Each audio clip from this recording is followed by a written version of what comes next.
Tell you what, it is pretty hot out here today in the sun. We're sort of in the shade right now of this crepe myrtle here. Let me back up for a second. It's certainly hot to me.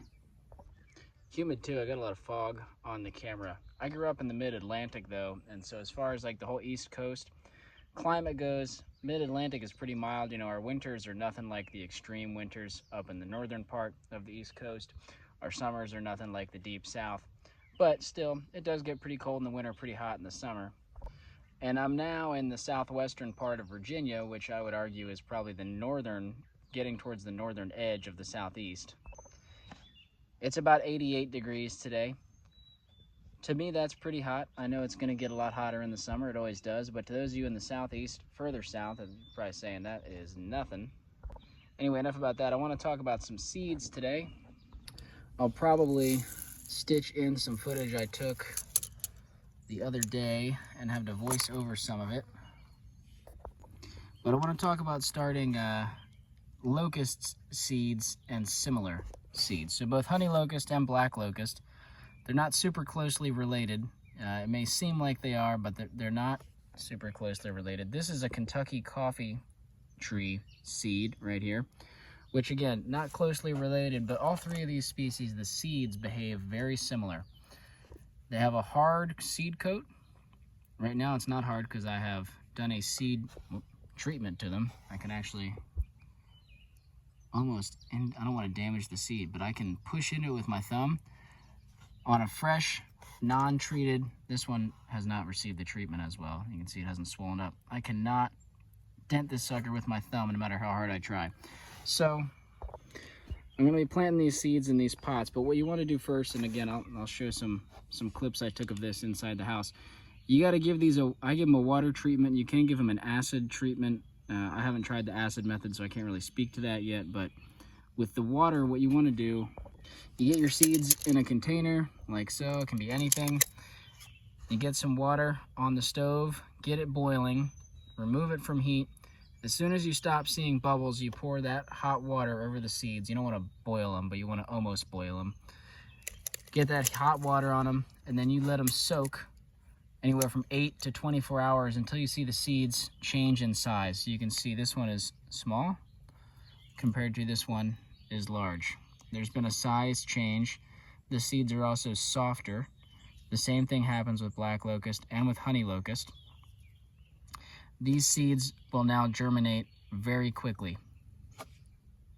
So like I mentioned, it's hot today. You definitely want to do this when there's no frost danger. I'm arguably late. It's the end of May. I could have done this at early May, even late April, but just getting around to it now. And I don't have any more air printing beds ready to go. I don't have any fabric pots ready to go, and I don't have any in-ground nursery beds. So what I've been doing is I've been pulling some leaf compost out of this leaf compost pile, filling these large pots, and we're just going to grow a bunch of these seeds in communal pots like so. It won't be quite as good results as an air printing bed, but these trees don't have super deep defined tap roots like some of the oaks and hickories, so I think they'll be okay in this situation here. So you can see roughly the spacing that I'm at in these pots. There's no science to this. It's just, that is the amount of seeds that I had that swelled up. I'm gonna plant, the rest of these are still small. I'm actually gonna have to keep hitting these with hot water to try to break that seed coat. In my experience, if you plant them like this without them swelling up, you will get pretty poor germination, at least in the first year. The second year, after a cold stratification, that freeze-thaw cycle might convince more of them to wake up. But I gotta say, black locust and honey locust, those for me typically swell up within 8 hours. I've had these soaking for 2 days, and I've had to every 6 to 8 hours do the hot water thing again, hit them with more hot water, and only like half of them have swollen up. So these really do not want to wake up. I tried. You can also do a physical abrasion on the seed with a knife or a file. These seeds are so hard, I found that to be rather irritating and not efficient, so I didn't do the manual method, but you could do that if you want. I'm gonna get these seeds covered with some soil and some wood chip mulch, get this thing labeled A lot of different ways to make labels. We used to use these markers in construction to mark steel. I guess people still do. I'm not in construction anymore. And then I just write type of tree, the location I got the seed, and the date. And so I label these big pots. Here you can see more of these seeds right before I gave them their initial hot water treatment. So they're dry, they're coming out of dry storage. All of these seeds can effectively be stored in a dry condition. The seed treatment process is called scarification, and it's thought that to some degree this might be mimicking what would have happened to these trees in the past. It's thought that megafauna like ground sloths would have possibly eaten some of these pods and digested the seeds, and they would have germinated afterward. So another way you can plant honey locust is directly in the ground into raised beds or directly in place where you want the tree. I don't want the trees to grow long term in here, but this is somewhat of a raised garden bed. It's not raised a whole lot, but you get the gist. And you don't have to sow these super deep, and so I've just made a little trench in the mulch, and I'm just going to put these in here pretty thick because this is just a nursery setting. These trees are only going to be in here for one season, and then we will dig them up and either sell them, give them away, transplant them into our landscape, etc., etc. I'll cover them over with just a little bit of this mulch and water them in, and they should be nice and happy. If you want to see more about what's going on in this space, there's obviously other stuff going on. We've got blueberry, southern pea, another blueberry. You know, there's a lot of stuff. There's like dry beans in here. I've got some other videos on how I'm kind of managing and moving through this space. You can check that out if you're interested. All right, so real quick, as I was editing that video, I realized there's a few things that I wanted to add. I say a few things, but really this all has to do with a process that I talk about a lot called stratification. Set the camera down here so it's less shaky. Hopefully you guys can hear me, but camera keeps wanting to fall, and I can't recall where I put my tripod. It's somewhere. I gotta dig it out. Anyway, stratification. I talk about this a lot with many of our other native tree species. They need to go through a stratification process in order to have good germination. And that stratification, if you're not familiar, it's basically just wintertime conditions. The seeds have to be cold and moist for a certain amount of time. Black locust, honey locust, Kentucky coffee tree, they're all native to parts of the world where most of the other trees require stratification. In other words, evolutionarily speaking, those trees would have gone through stratification. In my own small amount of testing and in what I can read from what is available research-wise for these species, these three don't seem to need stratification. There's a few nuances there that I think are important to point out. One is that I have sown honey locust seeds specifically, and black locust actually, without any scarification. So no hot water treatment, no acid. I just stratified them all winter. Planted them in the fall, let them freeze thaw, get cold throughout winter, and they came up pretty good in the spring. So that seems to be, I don't hear a lot of people talking about that, but that seems to be a viable alternative method to start these seeds. I have also tried that with Kentucky coffee tree and had not the same results. Kentucky coffee tree, when I fall sowed them, I probably sowed a few hundred seed.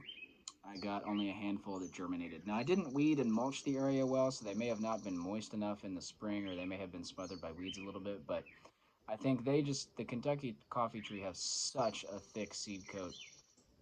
I think that they really do need additional treatment in addition to just freeze thaw. I'm also in a somewhat mild climate, so my freeze thaws are not very intense down here in Southwest Virginia and in North Carolina, where I've been doing these experiments. You know, maybe if you're in the Northeast, you may have different results. The other thing I want to talk about too is there are other seeds such as Redbud, which are very similar but a little bit different. So Redbud seeds, for example, they look like black locust seeds. They're small, they can be stored dry, they're hard. Uh, what I have experienced with Redbud is that, well, I guess this year is kind of the first year I'm getting into Redbud.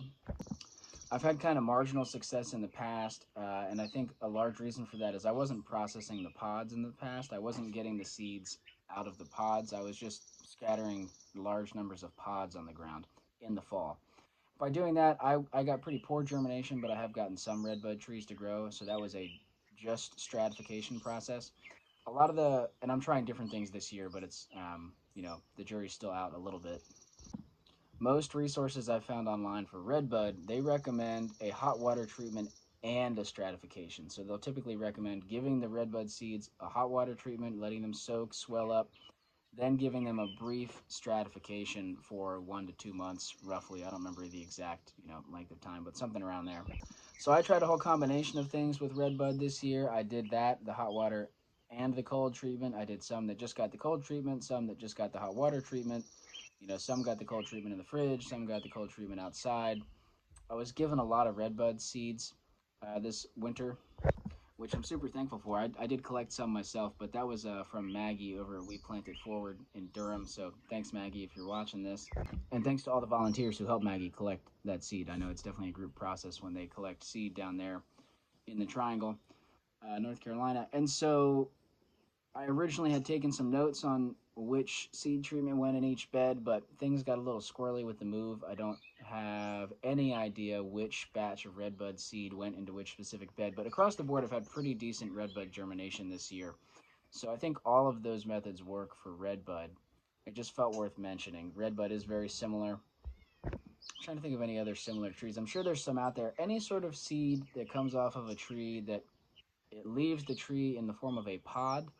Redbud come in a pod. Honey locust have a pod. Kentucky coffee tree, black locust, they have pods.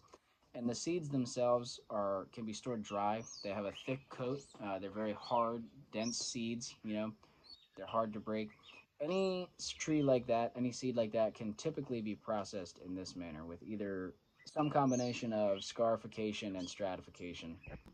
And the other cool thing is a lot of those seeds can be stored dry. So, you know, I've got extra honey locust seeds that I have not planted. If I wanted to, I could store those dry for 1, 2, I don't know what the limit is, but at least a year or two and plant them again next year. Since I have extra, I am thinking about listing a few more packets on the website if anybody wants to pick a few of these up and grow some of these honey locusts yourself. I'm also definitely planning to go back to the John Hershey nursery site this winter and collect more seed, try to get, I know there's more mother trees there that I was not able to hit. I hit a pretty good strip across from the Quaker Meeting House there, some pretty nice trees, but I know there's more in that area that I'd like to explore. So I should have a lot more honey locust seed this winter, but potentially some coming online here soon, as well as serviceberry and maybe mulberry I'm going to be listing soon. These are fresh, collected this spring, and fingers crossed, I'm going to find out this week. I'm going to a wild plum patch that should be pretty loaded with plums. If I can get an abundance of seed, I'll be trying to offer some of that wild plum seed as well. So be on the lookout for that.